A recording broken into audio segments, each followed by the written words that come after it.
আসসালামু আলাইকুম, সকলকে আমন্ত্রণ আনন্দ টিভি রাতের সংবাদে আপনাদের সঙ্গে আছে আমি কাবিউল আজিজ। শুরুতেই সংবাদ শিরোনাম। রমজানে নিত্যপণ্যের মূল্য সহনীয় রাখতে বাড়ানো হবে ওএমএস কার্যক্রম, জানালেন স্বরাষ্ট্রমন্ত্রী আসাদুজ্জামান খান কামাল। অতীতে অংশগ্রহণমূলক হয়নি জাতীয় নির্বাচন, মন্তব্য সিইসির। সুষ্ঠু নিরপেক্ষ নির্বাচনের লক্ষ্যে সংলাপ চায় কমিশন। এবং শুধু জ্ঞান অর্জনই নয়, দক্ষতা অর্জনে কারিগরি ও গুণগত মান সম্পন্ন শিক্ষার তাগিদ শিক্ষামন্ত্রীর।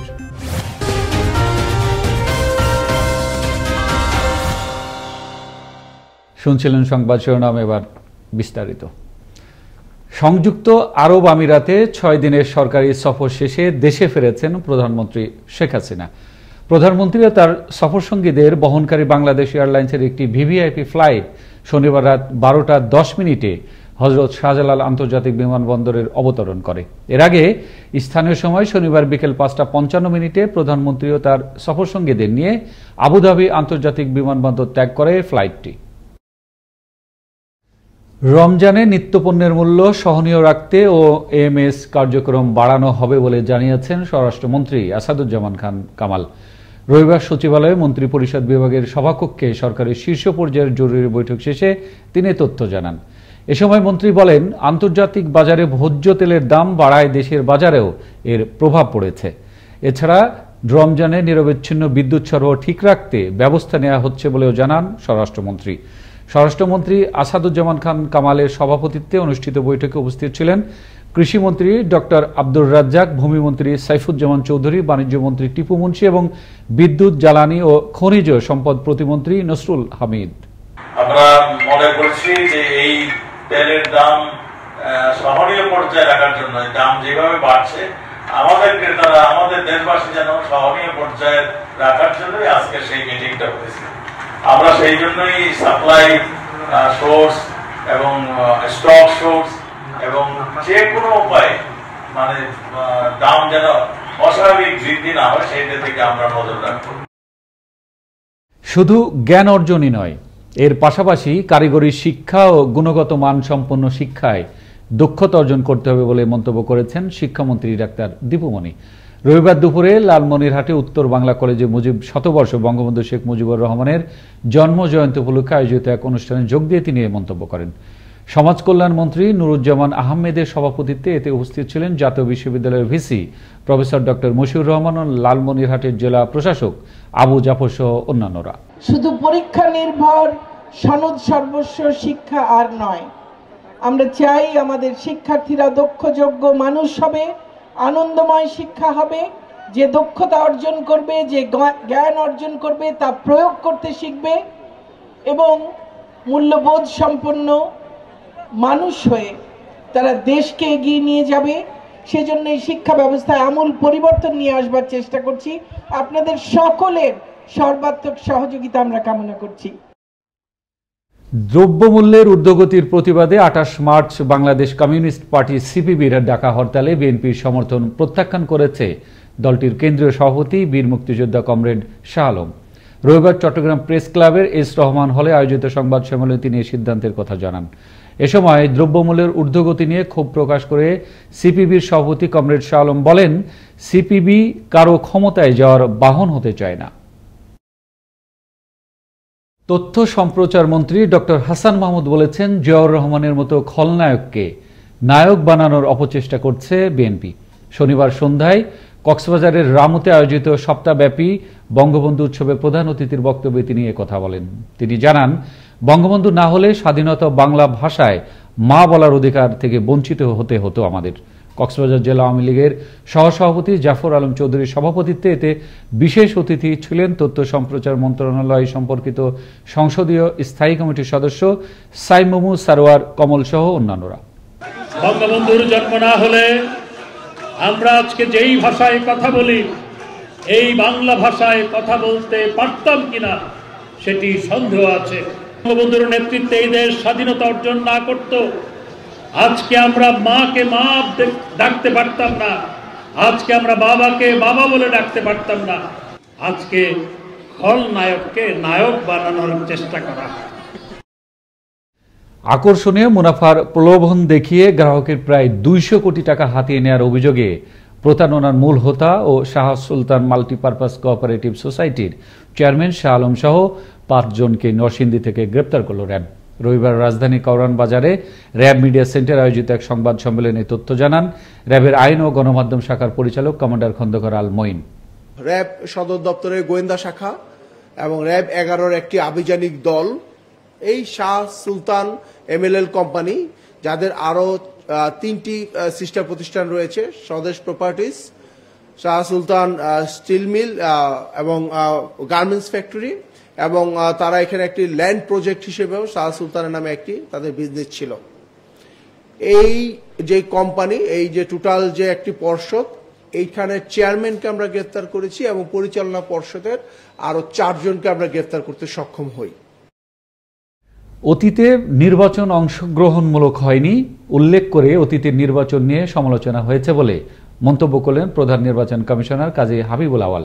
রবিবার বিকেলে নির্বাচন কমিশন ভবনে শিক্ষাবিদদের সাথে অনুষ্ঠিত সংলাপের সূচনা বক্তব্যে এ মন্তব্য করেন তিনি। ভবিষ্যতে যাতে অংশগ্রহণমূলক নির্বাচন হয় সেই লক্ষ্যে কমিশন সচেষ্ট থাকবে বলে জানান সিইসি। এ সময় সুষ্ঠু নিরপেক্ষ নির্বাচনের লক্ষ্যে নির্বাচন কমিশন বারবার সংলাপে বসতে চায় বলে উল্লেখ করেন তিনি। কর হ্রাস ও আদায় সহজীকরণের প্রক্রিয়া অটোমেশনের কাজ চলছে বলে জানিয়েছেন জাতীয় রাজস্ব বোর্ডের চেয়ারম্যান আবু হেনা মোহাম্মদ রহমতুল মুনিম। রবিবার দুপুরে ময়মনসিংহে 2022-23 অর্থ বছরের বাজেট প্রস্তাব বিষয়ে জাতীয় রাজস্ব বোর্ডের সাথে ময়মনসিংহ বিভাগের ব্যবসায়ী নেতৃবৃন্দের মতবিনিময় সভায় তিনি কথা জানান। ময়মনসিংহ জেলা পরিষদের ভাষা শহীদ আব্দুল জব্বার মিলনায়তনে Mymensingh chamber of commerce and ইন্ডাস্ট্রির সভাপতি আমিনুল হক শামীমের সভাপতিত্বে অনুষ্ঠিত হয় এই সভা। এ সময় অন্যান্য সংশ্লিষ্ট ব্যক্তিবর্গ উপস্থিত ছিলেন। রাজস্ব প্রদান আমরা করদাতা বান্ধব করার জন্য, করদাতার কাছে সহনীয় করার জন্য, করদাতার কাছে স্বতঃস্ফূর্ত করার জন্য, একই সাথে আমরা বিভিন্ন অটোমেশন প্রজেক্টের মাধ্যমে, বিভিন্ন অটোমেশন কার্যক্রমের মাধ্যমে কর প্রদানের যে ব্যবস্থাটা সেটি সহজীকরণের কার্যক্রম।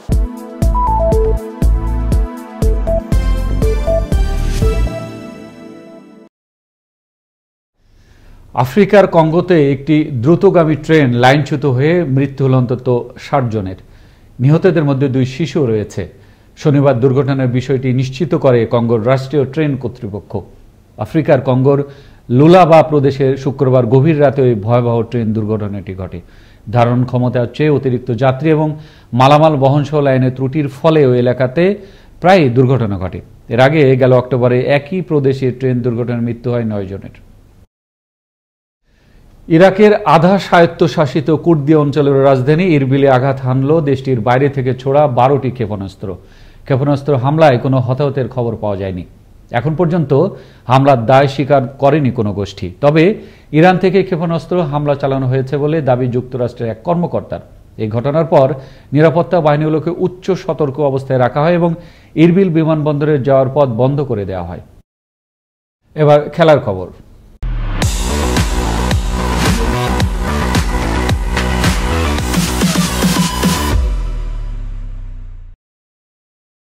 ক্রিস্টিয়ানো রোনালদোর ইতিহাস গড়া হ্যাটট্রিকে ইংলিশ প্রিমিয়ার লিগে টটেনহ্যামকে 3-2 গোলে হারালো ম্যানচেস্টার ইউনাইটেড।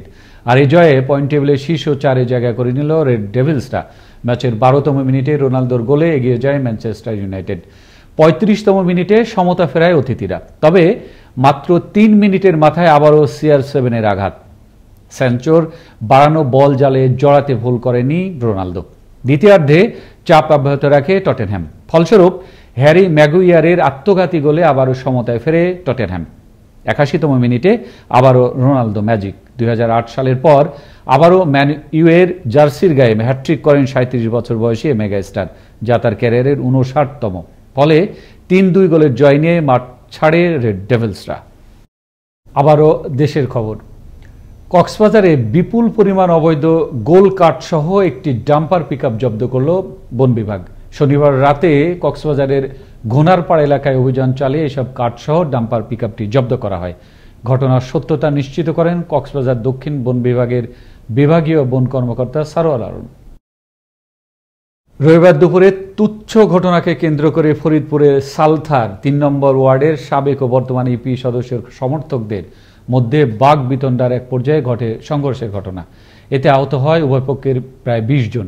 একই সময় হামলা চালিয়ে ভাঙচুর করা হয় 5টি বসতঘর। আহতদের উদ্ধার করে হাসপাতালে ভর্তি করা হয়। খবর পেয়ে ঘটনাস্থলে এসে পরিস্থিতি নিয়ন্ত্রণে আনে পুলিশ। রবিবার দুপুরে গাইবান্ধায় মিছিলের চেষ্টাকালে পুলিশের বাধার মুখে তা পণ্ড হয়।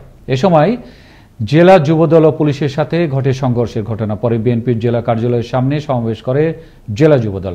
জেলা যুবদলের দাবি, এই ঘটনায় তাদের 50 জন নেতাকর্মী আহত হয়। যুবলীগের সাইফুল অপরাধে মশগুল শিরোনামে গেল শুক্রবার একটি জাতীয় দৈনিক পত্রিকায় প্রকাশিত সংবাদের প্রতিবাদে সংবাদ সম্মেলন করলেন গাজীপুর যুবলীগের 1 নম্বর যুগ্ম আহ্বায়ক সাইফুল ইসলাম। শনিবার দুপুরে গাজীপুরের টঙ্গী পশ্চিমের কাঁঠালদি এলাকায় তার নিজ বাসভবনে অনুষ্ঠিত হয় এই সংবাদ সম্মেলন। এ সময় প্রকাশিত সংবাদকে বানোয়াট এবং ভিত্তিহীন বলে দাবি করেন তিনি। খুলনার রায়ের মহল এলাকায় একটি মুক্তিযোদ্ধা পরিবারের জমি দখল, চাঁদা দাবি, মিথ্যা মামলায় জড়ানো প্রতিনিয়ত অত্যাচারের হাত থেকে রেহাই পেতে সংবাদ সম্মেলন করলেন ওই মুক্তিযোদ্ধা পরিবারের সদস্যগণ। এ সময় জাফর বিশ্বাস ও তার পরিবারের অন্য সদস্যদের বিরুদ্ধে এই সকল অভিযোগ এনে প্রধানমন্ত্রী সহ মুক্তিযোদ্ধা মন্ত্রণালয়ের সহায়তা কামনা করে ভুক্তভোগী পরিবারটি।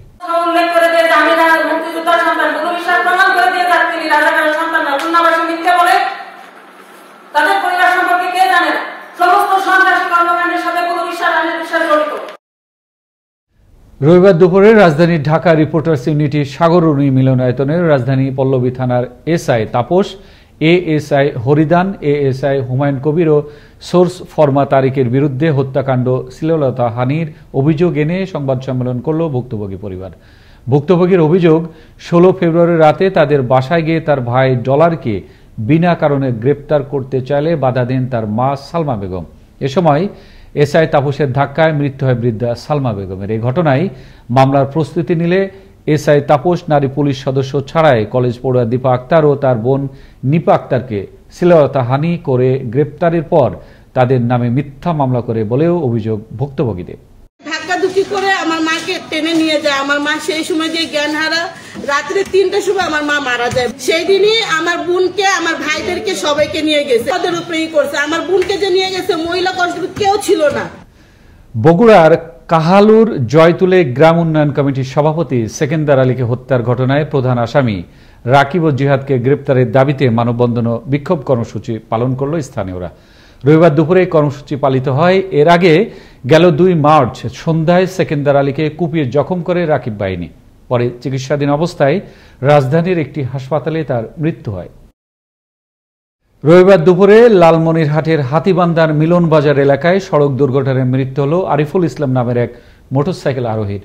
পুলিশ জানায়, বড় খাতা থেকে হাতিবান্ধা আসার পথে মিলন বাজার এলাকায় বুড়িবাড়ির মুখে একটি ট্রাকের সাথে মোটরসাইকেলের মুখোমুখি সংঘর্ষে গুরুতর আহত হন আরিফুল। পরে স্থানীয়রা উদ্ধার করে হাতিবান্ধা স্বাস্থ্য কমপ্লেক্সে নিলে কর্তব্যরত চিকিৎসক তাকে মৃত ঘোষণা করেন। লালমনিরহাট থেকে পাটগ্রামগামী একটি ট্রাকের সঙ্গে বিপরীত দিক থেকে একটি আসা মোটরসাইকেলের ধাক্কা লেগে এক ব্যক্তি আহত হয়। পরবর্তী হাসপাতালে নিয়ে আসলে সে মৃত্যুবরণ করে। সুদের টাকা পরিশোধ করতে না পারায় বিমল বাছার নামের এক দিনমজুরকে পিটিয়ে হত্যার অভিযোগ উঠেছে বরিশালের গৌরনদী উপজেলার স্থানীয় সুদ কারবারিদের বিরুদ্ধে। এমন অভিযোগ নিহতের পরিবারের। বরিশাল থেকে কাজী আলামিনের প্রতিবেদনে থাকছে বিস্তারিত। সুদের টাকা পরিশোধ করতে না পারায় এক দিনমজুরকে পিটিয়ে হত্যা করার অভিযোগ উঠেছে সুদ কারবারিদের বিরুদ্ধে। নিহত দিনমজুর বিমল বাছার বরিশালের গৌরনদী উপজেলার ধান্ডবা গ্রামের মৃত শ্রীচরণ বাছারের পুত্র। প্রথম পর্যায়ে বিমলকে পিটিয়ে আহত করা হয়। অবস্থার অবনতি হলে মুখে বিষ ঢেলে দেয় স্থানীয় সুদ কারবারিরা, এমনটি জানিয়েছেন নিহতের পরিবার। আমার বাবার কার কাছ থেকে 5,000 টাকা আনছে, তার সুদ দিছে 20,000 টাকা। তারপরে তাদের অনেক তাদের আরো টাকা চাই। আমার বাবার মৃত্যুর প্রতিশোধ চাই। এই টাকা না দিলে আমারে কইছে তোমার স্বামী রেজে আনে পাবো এনে ভাই আমার মারকে ওষুধ খাওয়াইয়া দিছে। প্রত্যন্ত অঞ্চলে খেটে খাওয়া সহজ সরল মানুষদের অসহায়ত্বের সুযোগ নিয়ে প্রতি হাজারে প্রতিদিন 200 টাকা হিসাবে সুদে দেওয়া হয়। পরিশোধে বিলম্ব হলেই সর্বস্ব কিনে নেয় সুদি কারবারিরা, এমনটি জানালেন স্থানীয়রা। যে আর আব্বুর কাছে বিচ্ছু নামের একজনে টাকা পাইতো, ঠিক আছে, সে আইয়া বলে হুমকি দিছে টাকা না দিলে মারধর করবে আরো। 1000 টাকায় প্রতিদিন মনে করেন যে এই 200 টাকা করিয়া প্রতিদিন। পালাদারা আমনে জ্বালা করে মারছে বলে কারা বলে ওই দিশুন আমরা ওজরা শুনছি ইয়াকে। অবুজ 3 সন্তানের সামনেই শেষকৃত্য ঘটে নিহত বিমল বাছারের। শোকে মূর্ছিত পরিবার। তবে তদন্ত সাপেক্ষে দোষীদের বিরুদ্ধে ব্যবস্থা নেওয়ার কথা জানিয়েছেন গৌরনদী মডেল থানা পুলিশ। পাওনা টাকা আদায় করতে না পেরে এক দিনমজুরকে পিটিয়ে হত্যা করার অভিযোগ উঠেছে 3 সুদের ব্যবসায়ীর বিরুদ্ধে। তবে এই ঘটনার সুষ্ঠু তদন্ত করে দোষীদেরকে আইনের আওতায় এনে দৃষ্টান্তমূলক শাস্তির দাবি জানিয়েছেন নিহতের পরিবার। কাজী আলামিন, আনন্দ টিভি, গৌরনদী, বরিশাল। গোপালগঞ্জের কোটালীপাড়ায় 8 বছরের এক শিশুকে ধর্ষণ চেষ্টায় ঘটনায় জড়িত গণেশ হালদারকে গ্রেপ্তার করল পুলিশ। শনিবার রাতে তাকে গ্রেপ্তার করা হয়। এর আগে গেল 9 মার্চ রাতে 8 বছর বয়সী ওই শিশুকে খাবার খেতে নিয়ে যাওয়ার কথা বলে বিলের মধ্যে ধান ক্ষেতের পাশে নিয়ে ধর্ষণের চেষ্টা করে গণেশ হালদার। পরে এই ঘটনায় কোটালীপাড়া থানায় নারী ও শিশু আইনে মামলা দায়ের করেন ওই শিশুটির পিতা। 1971 সালে 13 মার্চ জামালপুরে প্রথম উত্তোলন করা হয় স্বাধীনতার পতাকা। এই দিবসটি উদযাপন উপলক্ষে জামালপুরে অনুষ্ঠিত হলো শোভাযাত্রা, আলোচনা সভা, পুরস্কার বিতরণী অনুষ্ঠান। রবিবার সকালে এই উপলক্ষে তমাতলা মোড় থেকে একটি শোভাযাত্রা বের হয়ে বিভিন্ন সড়ক প্রদক্ষিণ করে জেলা শিল্পকলা একাডেমির সামনে এসে শেষ হয়। পরে অনুষ্ঠিত হয় আলোচনা সভা। এতে বক্তব্য রাখেন পৌর মেয়র সানোয়ার হোসেন সানু সহ অন্যান্যরা। নড়াইলে 8 বোতল ফেন্সিডিল সহ 2 মাদক কারবারিকে আটক করেছে ডিবি পুলিশ। রবিবার দুপুরে উপজেলার সারুলিয়া এলাকা থেকে ফেন্সিডিল সহ তাদের আটক করা হয়। এর আগেও আটক ব্যক্তিদের বিরুদ্ধে একাধিক মাদক মামলা রয়েছে বলে জানায় পুলিশ। বিষয়টি নিশ্চিত করেন জেলা গোয়েন্দা পুলিশের ভারপ্রাপ্ত কর্মকর্তা শিমুল কুমার দাস। জাতীয় কবি কাজী নজরুল ইসলাম বিশ্ববিদ্যালয়ের সঙ্গীত বিভাগের এক শিক্ষার্থীকে নির্যাতনের ঘটনায় নির্যাতনকারীদের স্থায়ী বহিষ্কারের দাবিতে প্রশাসনিক ভবনে তালা দিয়ে অবস্থান বিক্ষোভ ও অগ্নিসংযোগ করল সহপাঠী ও শিক্ষার্থীরা। সকালে কলা অনুষদ ভবনের মূল ফটক আটকে অবস্থান করেন তারা। আন্দোলনকারীদের অভিযোগ 12 মার্চ শনিবার দুপুরে বিশ্ববিদ্যালয়ের অগ্নিবীণা হলে 204 নম্বর কক্ষে 2020-21 শিক্ষাবর্ষের নবীন শিক্ষার্থী সাগর চন্দ্র দেকে র্যাগিংয়ের নামে নির্যাতন করে আহত করেছে চারুকলা বিভাগের 3 শিক্ষার্থী। পটুয়াখালীর রাঙাবালী উপজেলা সদর ইউনিয়নের পূর্ব বাহেরচর গ্রামে বিদ্যুৎ স্পৃষ্ট হয়ে মৃত্যু হল তৈয়ব দেওয়ান নামের এক বাক প্রতিবন্ধীর। রবিবার সকাল 8:30টার দিকে এই দুর্ঘটনা ঘটে। এ বিষয়ে রাঙাবালী থানার ভারপ্রাপ্ত দেওয়ান জগলুল হাসান জানান, খবর পেয়ে ঘটনাস্থলে পুলিশ পাঠিয়ে প্রয়োজনীয় ব্যবস্থা নেওয়া হয়। এদিকে ময়মনসিংহের বাণিজ্যিক এলাকায় স্বদেশী বাজার মোড়ে রাইট পয়েন্ট নামক 6ষ্ঠ তলা একটি ভবন থেকে লাফিয়ে পড়ে মৃত্যু হল শ্রীজা ধর নামের এক স্কুল ছাত্রীর। রবিবার দুপুর 2টার দিকে এই ঘটনা ঘটে। শ্রীজা ধর সরকারি বিদ্যাময়ী বালিকা উচ্চ বিদ্যালয়ের 10ম শ্রেণীর ছাত্রী। এদিকে এই ঘটনায় কোতোয়ালি মডেল থানার ভারপ্রাপ্ত কর্মকর্তা শাহ কামাল আখন্দ খবরের সত্যতা নিশ্চিত করে জানান, হত্যা নাকি আত্মহত্যা তা খতিয়ে দেখা হচ্ছে। শেষ করব আনন্দ টিভি রাতের সংবাদ। তবে শেষ করার আগে শিরোনামগুলো জানিয়ে দিচ্ছি আরও একবার। রমজানে নিত্যপণ্যের মূল্য সহনীয় রাখতে বাড়ানো হবে OMS কার্যক্রম, জানালেন স্বরাষ্ট্রমন্ত্রী আসাদুজ্জামান খান কামাল। অতীতে অংশগ্রহণমূলক হয়নি জাতীয় নির্বাচন, মন্তব্য সিইসির। সুষ্ঠু নিরপেক্ষ নির্বাচনের লক্ষ্যে সংলাপ চায় কমিশন। এবং শুধু জ্ঞান অর্জনই নয়, দক্ষতা অর্জনে কারিগরি ও গুণগত মান সম্পন্ন শিক্ষার তাগিদ শিক্ষামন্ত্রীর।